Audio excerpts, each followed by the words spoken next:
After Microsoft released Windows 10 during last August, it's clearly a very logical step to release the mobile version of their recent operating system, even though it's more of a patience game for Windows Phone fans to wait 4 months behind the PC iteration.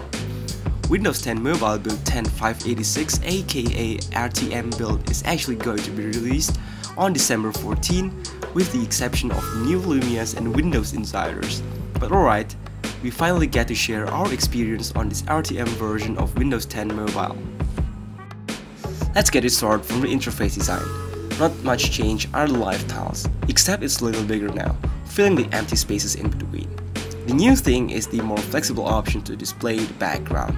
You can either place it behind the tiles, inside the tiles, or just showing the theme color in them.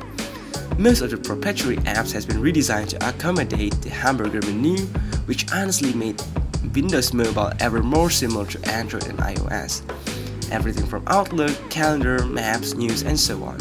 On the plus side, this new interface design could ease the adoption to existing iOS and Android users. In addition, most of the options bar within the apps are no longer taking up the screen entirely, increasing screen usage efficiency. Settings menu has also been unified with the categorized Windows 10 design, even with the search feature enabling you to access specific settings much quicker. Within the notification center, 4 rows of toggle icons can be shown, including new ones such as flashlight, quick note, and battery saver. As an addition, notifications can be individually dismissed. Let's move on to the default apps. The interface of phone, people, and messaging apps has been redesigned. Threaded view in messaging has been improved, letting you to switch between threads swiftly, besides being integrated with Skype. Windows 10 Mobile also got a new file manager called File Explorer.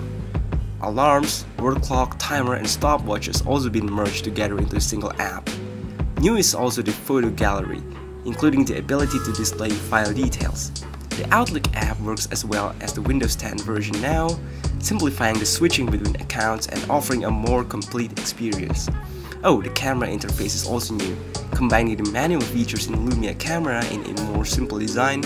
And speaking about Cortana, she can now remember much more personal details, making more accurate recommendations possible for her. Slowly, the Bing translator is catching up with the Google Translate thanks to the improved speech and also direct image translation. Other spotlights in Windows 10 Mobile are the Microsoft Edge mobile browser and Office Mobile 2016. Currently, Edge offers a browsing experience close to its PC version.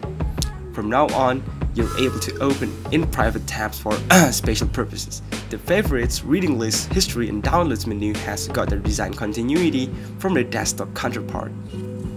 Different with its predecessor, which included all-into-one app, Office is now separated into Word, Excel, and PowerPoint.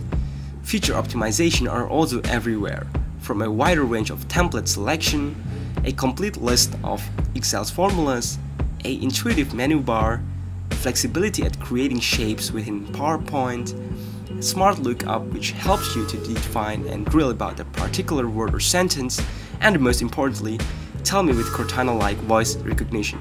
With the Tell Me feature, you're able to access all the settings and options in the ribbon bar just by saying out loud what you want.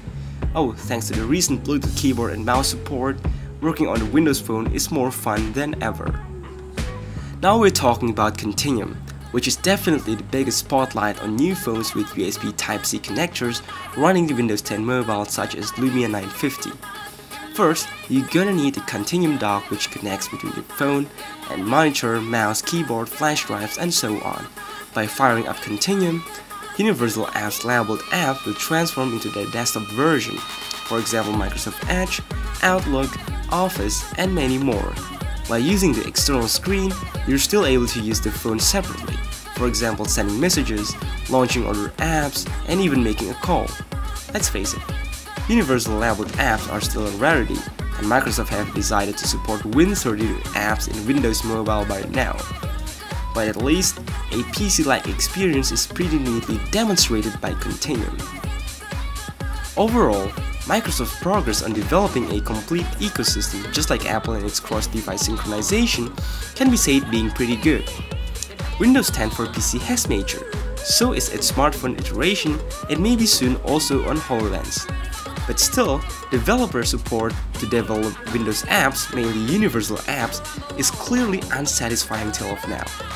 No matter how good an operating system is, it will never become a good ecosystem without consistent support from the developers. In the meanwhile, we only can wait patiently on Microsoft's vision on continuity across all platforms slowly being realized.